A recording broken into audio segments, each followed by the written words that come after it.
This is what I'm practicing this morning. And the reason why I even do these videos is because it helps me. I'm not a guitar teacher. I'm not a professional musician. I'm just an old fella that's trying to get better at guitar. And making videos helps me improve, if you can believe it or not. And sometimes I want to share what I am doing in case there's someone else at my level or somewhere around there that is looking for similar things that I'm doing or I've discovered or whatever for myself. Okay. So yesterday I was reading a post on a message board on Reddit, and the fellow was asking about like how to make lead lines more interesting. He's been playing for a long time. He relies on certain patterns or things that he's gotten used to, and but he hears professional musicians and he wants to play in a more dynamic way like they do. Okay, so one thing I think of when I think of this is that the minor pentatonic scale is great for certain things, but it's good to also think about the chords that you are using and incorporate some of those notes. So, for instance, what I'm going to do here is I'm going to just run through like a G7 scenario and ask you what sounds better. A G minor pentatonic scale over a G7?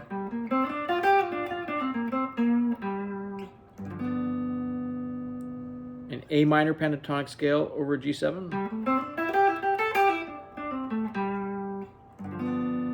Or an E minor pentatonic scale over a G7?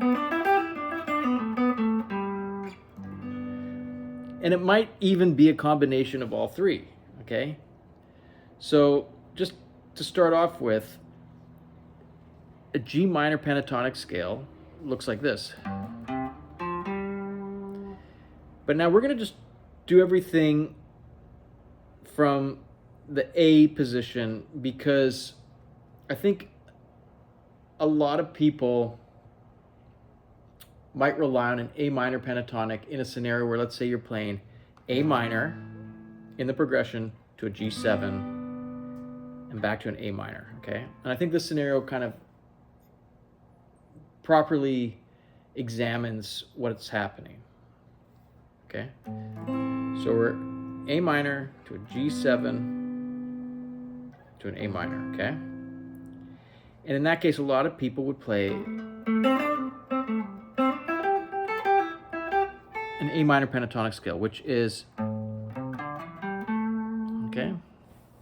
But we can also go from this octave. Okay, now you're going to play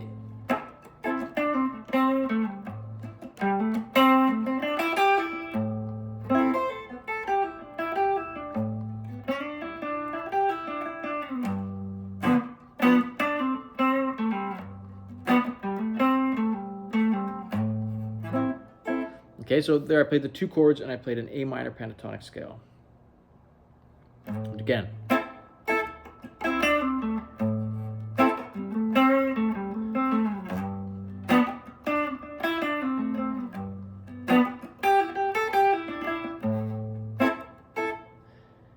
Okay, in the A minor pentatonic scale, because now let's just separate the two chords. Because when we're really concerned with is over G, what are we doing? In the A minor pentatonic scale, let's just use this one position for all three versions of the pentatonic scale. The A minor, the G minor pentatonic, and the E minor pentatonic. We're all going to be right here, okay? And we're going to just focus in on what happens over the G chord in that progression. Okay?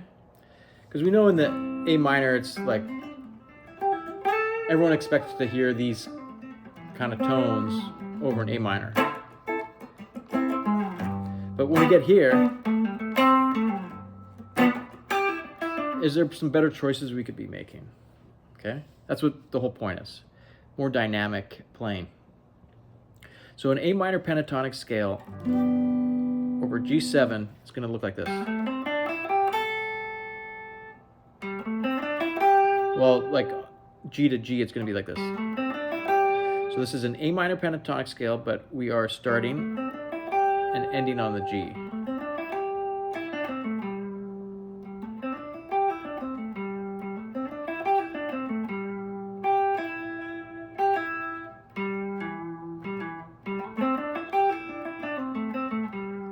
And if you want to have a bit of real estate, further lower than the root, then you're going to go to this E.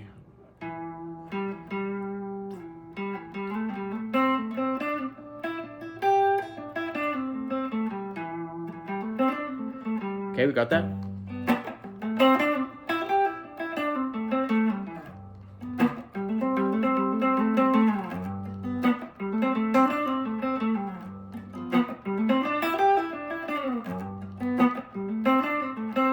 Okay, we got that. That's the A minor pentatonic scale. The G minor pentatonic scale in the same place is going to be like this.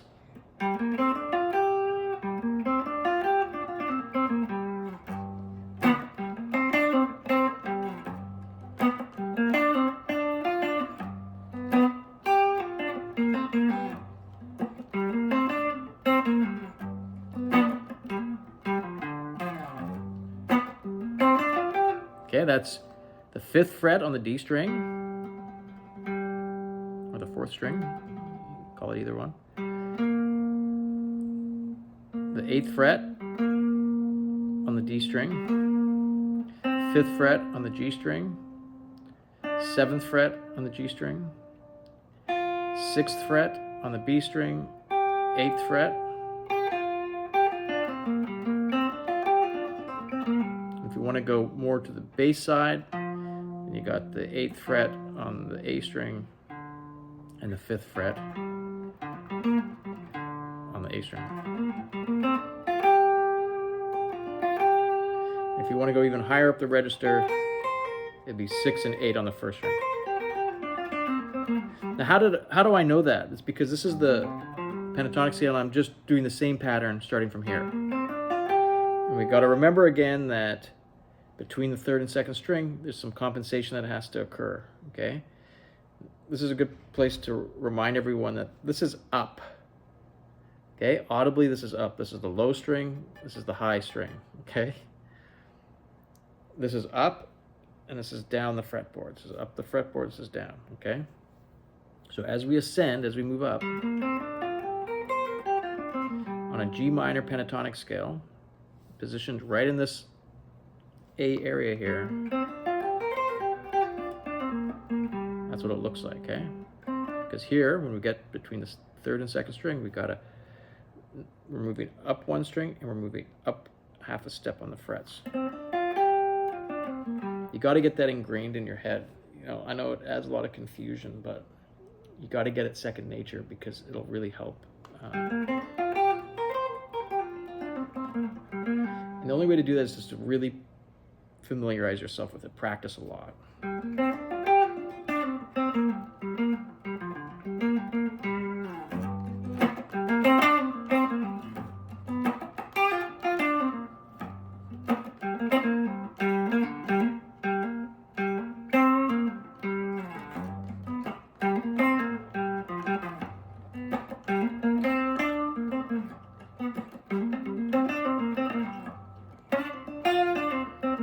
Okay, and then the 3rd scale, so we got the A.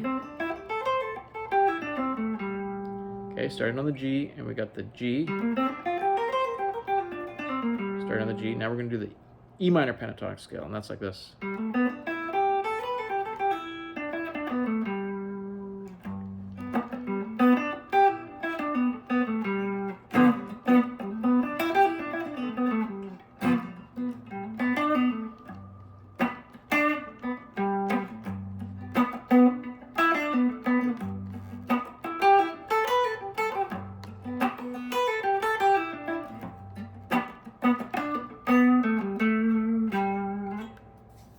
Okay, now why am I choosing the E minor pentatonic scale?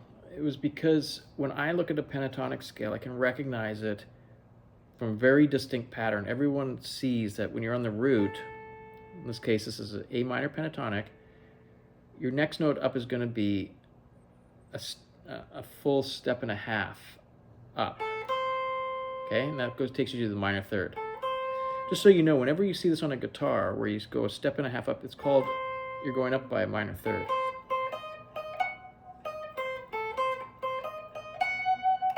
The minor third of A is C. The minor third of C is E flat. The minor third of E flat is F sharp. Okay? So when I see this, I know this is a minor pentatonic. It's the first two notes of a minor pentatonic, okay? We also know from this pattern that one string down to the B string, you got the same thing. And that, just so you know, that's the root, that's the minor third. Well, this is the fifth, and that's the lowered seventh. That's the fourth. Fourth, fifth, lowered seventh, root, minor third. Now, the fifth is always one string south or to the bass side of your tonic, okay? So if this is A, the fifth of A is going to be E, okay? So this is A, this is E. Now if we take that pattern that we've just did for an A minor pentatonic, and we want to find it for the E minor pentatonic right here, then we got to do the same thing.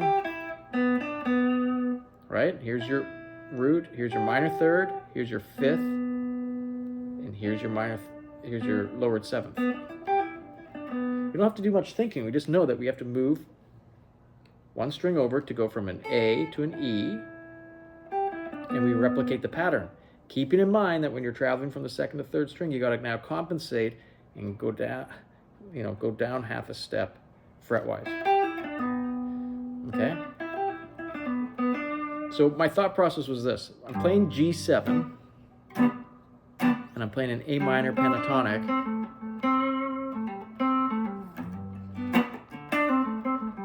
But the main point of a G is the third. Okay? The third of G is B. But in a A minor pentatonic, there's no B. So you could alter that A minor pentatonic to include the B.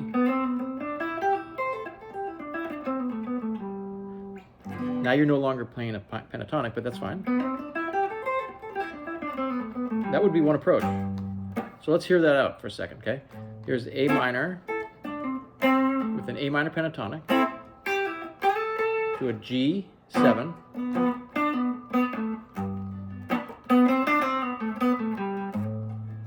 So those are just licks incorporating the B into the A minor pentatonic.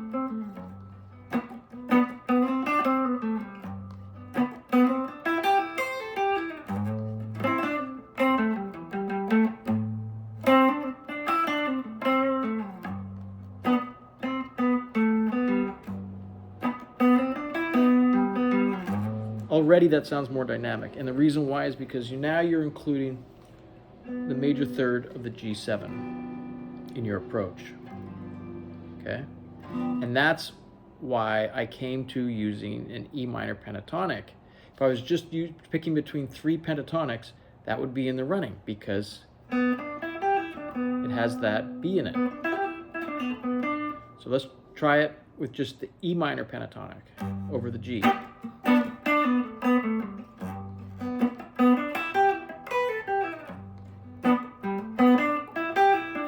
Okay, if you want to know how to play the E minor pentatonic in this position, now just remember, because we're thinking over G7, we're going to start the scale in G.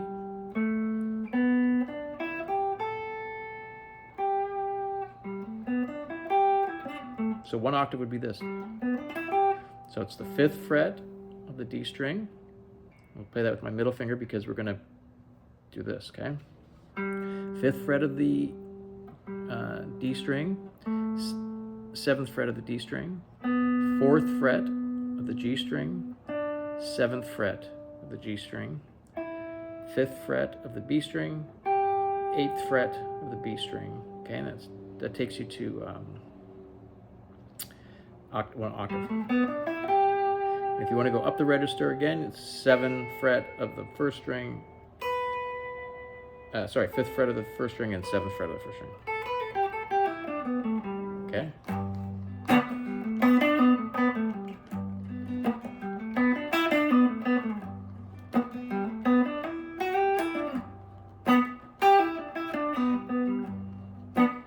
Just also to mention that the E minor pentatonic is also the G major pentatonic, so that's effectively what you're doing. Instead of rooting here on the E, you're rooting here on the G.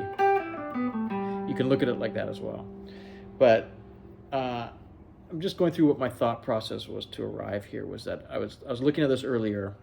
I was wondering, somebody that was sort of stuck in a rut and playing a progression in A minor to a G7 might just assume that they want to use an A minor pentatonic the whole time.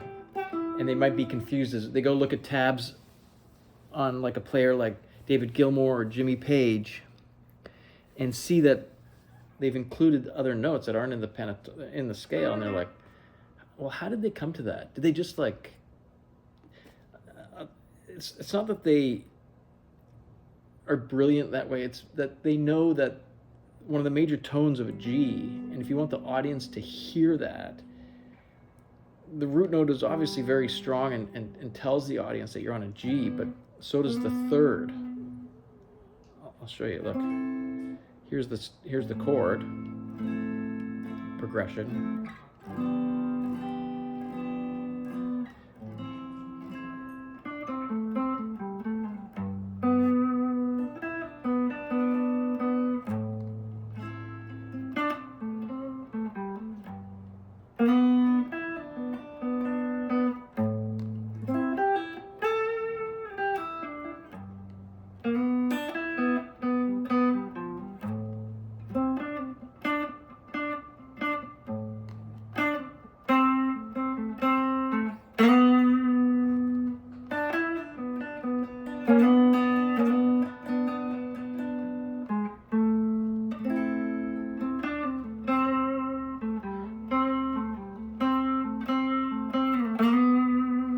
Now you hear that? I'm not playing a G, I'm playing a B. But now your ear is looking for it.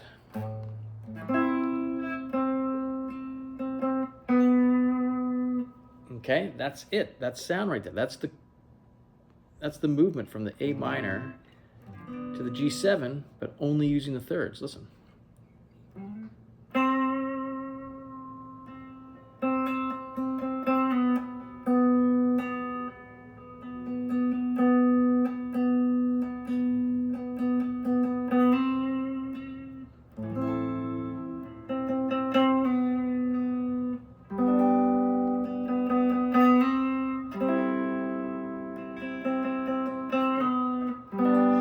Okay, can you hear that? The third sells the chord.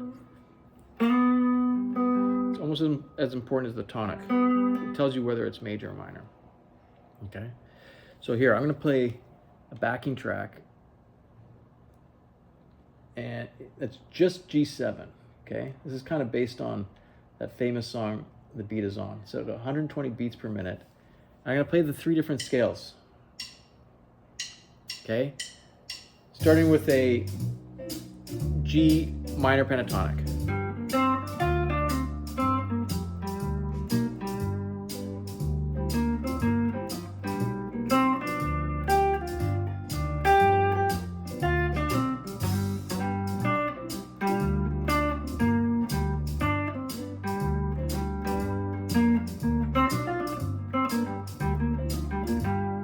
Okay, now here's an A minor pentatonic.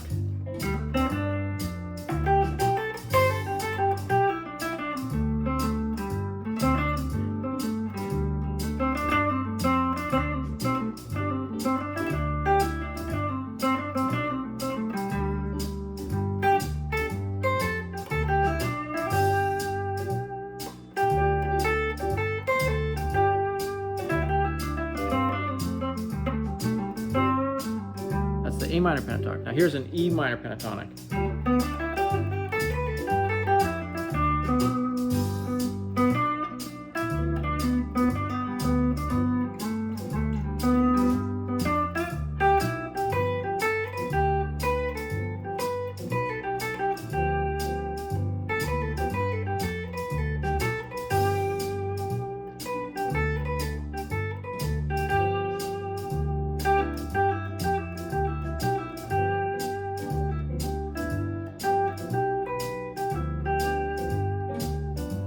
Okay, G minor pentatonic.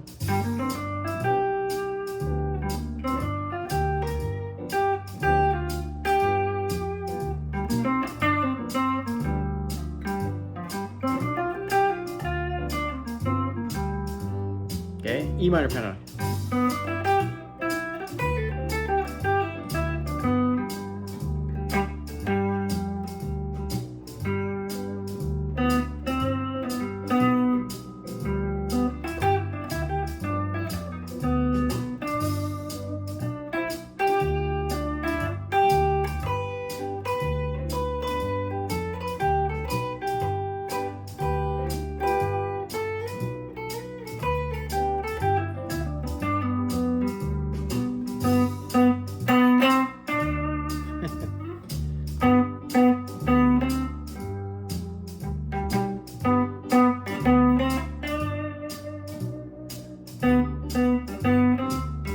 Okay, now that lick is going to be the major third, the fourth, and the fifth. And then the same thing but to the root. So that's not in, that combination of notes isn't in either of the pentatonics. So if you're just relying on pentatonics, you wouldn't hit that. But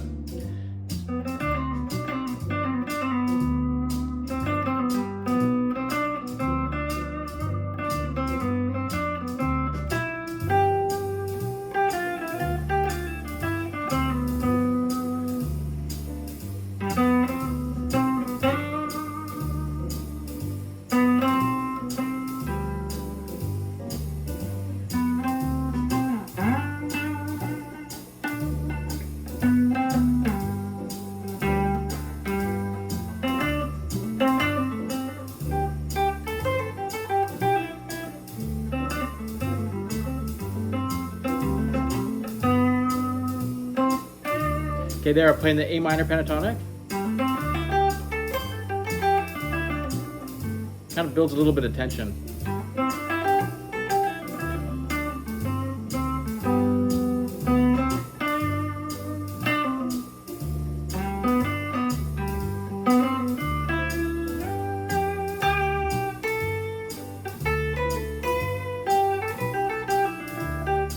Okay. And then the G minor, do that again, the G minor pentatonic.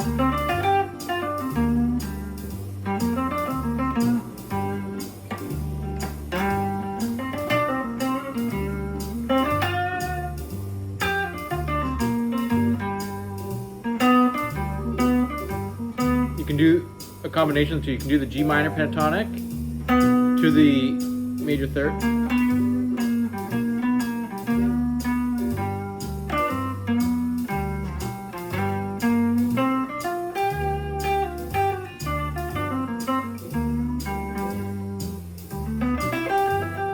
There's the E minor pentatonic.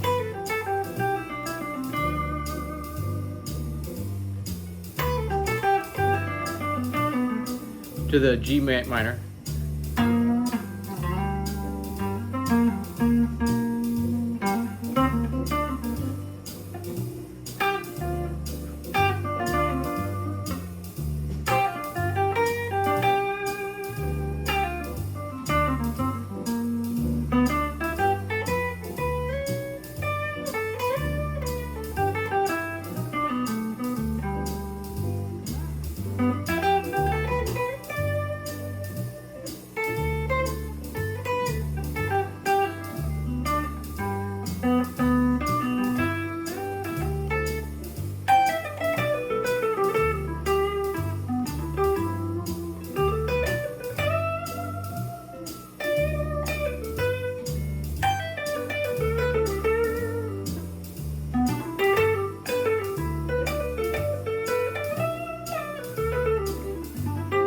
That's the E minor or the G major pentatonic.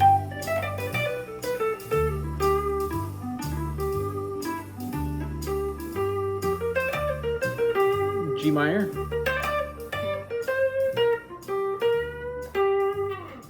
Yeah, the backing track's over.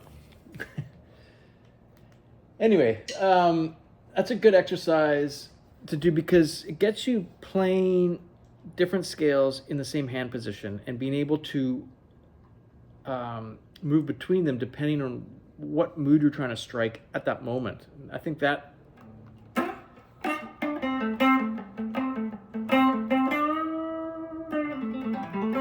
anyway, I made it through 25 minutes with minimal mistakes, but ask me any questions. I'm happy to make videos following up on this if there's any questions, something was unclear. But hopefully it gives you something to think about. And for me, it helps my playing to be able to talk through this stuff, and it cements it in my head. Good luck out there.